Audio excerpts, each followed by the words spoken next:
Oh man, let's make this one quick. What is up, guys? This is Cobb. We have the fragment event calendar for the upcoming Stokk the Broken fragment event thing. Let's go ahead and break down all of the resources that you're going to want to have on your account, man, to be ready for this month's fusion. Starting off with just like the baseline supplies, which is always the same for me. I always recommend you go into these fusion or fragment events with at least the 1200 gems and at least like 30 million silver, so that you're very, very comfortably going to get your way through all of the grindier events like dungeon divers, and you can have plenty of energy refills ready to go.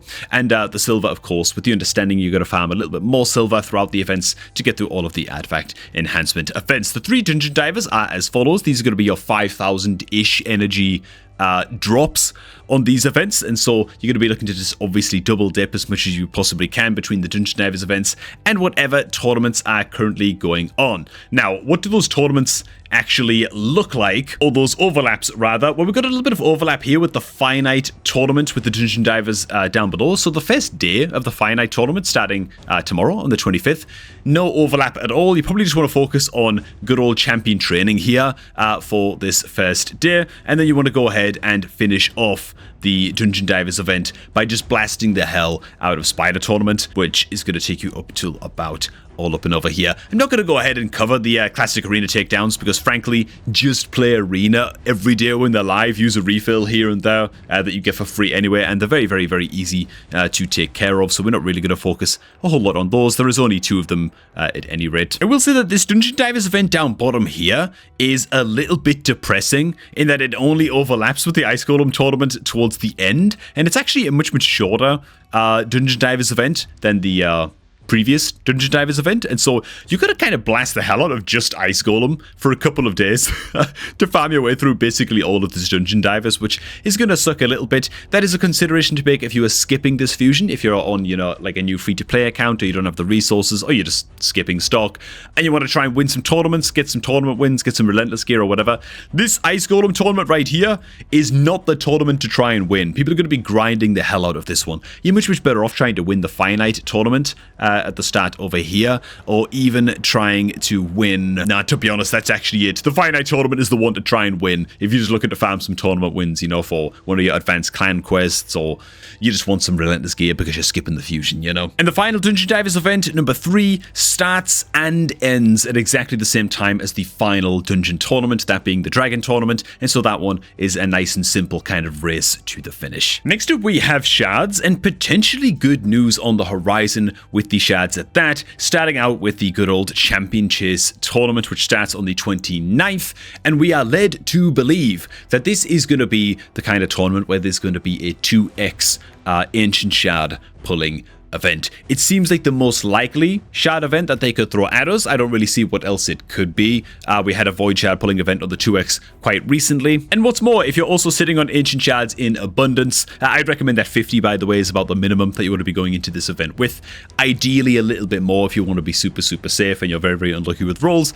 But if you just want to pull all kinds of Ancient Shards in this event, if you pull like 80 Ancient Shards, that will probably be enough to get you your hands on the extra 10 champion fragments that are up for grabs in this event, and then you can go ahead and you can skip something a little bit later on, like potentially the second champ training or whatever, and that is one option that you have. And again, on my free-to-play account, I don't quite have 50 Ancient Shards, man. I might have to prepare some fusions ahead of time. I'm sitting on like 37 Ancients.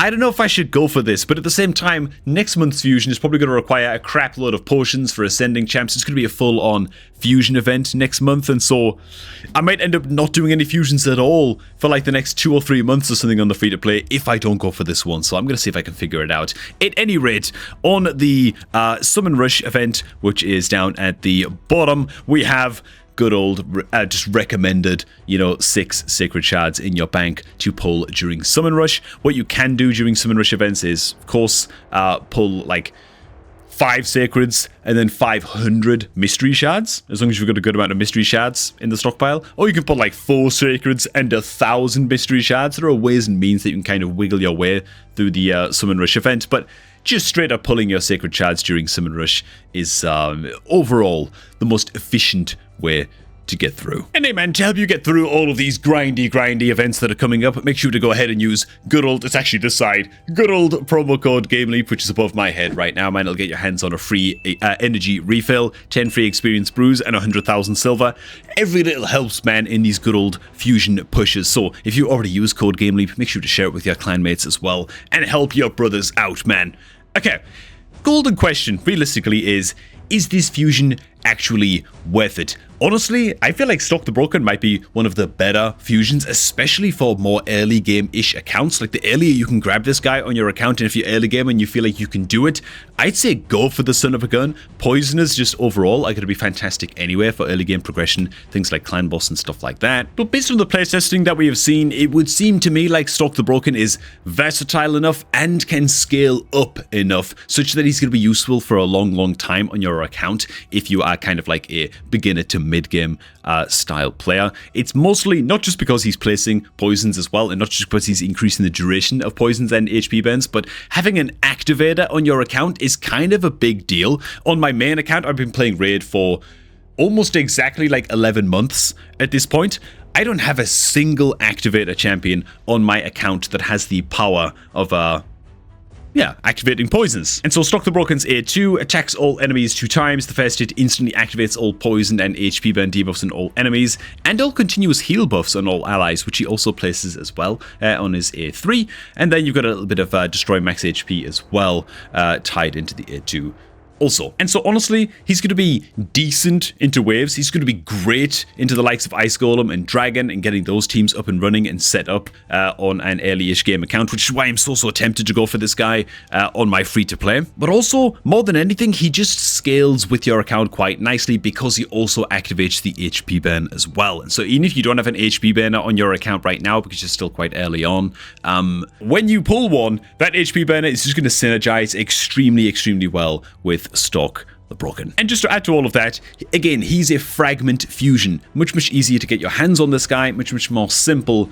for a more early gameplay to grab than a full fusion or like a mixed fusion or whatever, One thing I will say is that he does seem to be very dependent on legendary skill tomes. We've got a lot of rolls here that can go into his A1, 4 rolls in total for a little bit of increased buff chance, but also on his A2, a little bit scary is that his A2 starts off at a 5-turn cooldown and is going to require 5 skill tomes to roll into the A2 to bring that cooldown down to a 3-turn. And so without skill bucks, Stokk the Broken might be a little bit underwhelming, but again, hopefully he can sort of grow with your account. But it is really quite expensive, especially considering that his A3 is also a 5-turn cooldown by default, and is going to require all of those extra bucks, 5 skill bucks in total, to bring the cooldown down to a 3-turn, and the increased buff and debuff chance and all of the skills as well.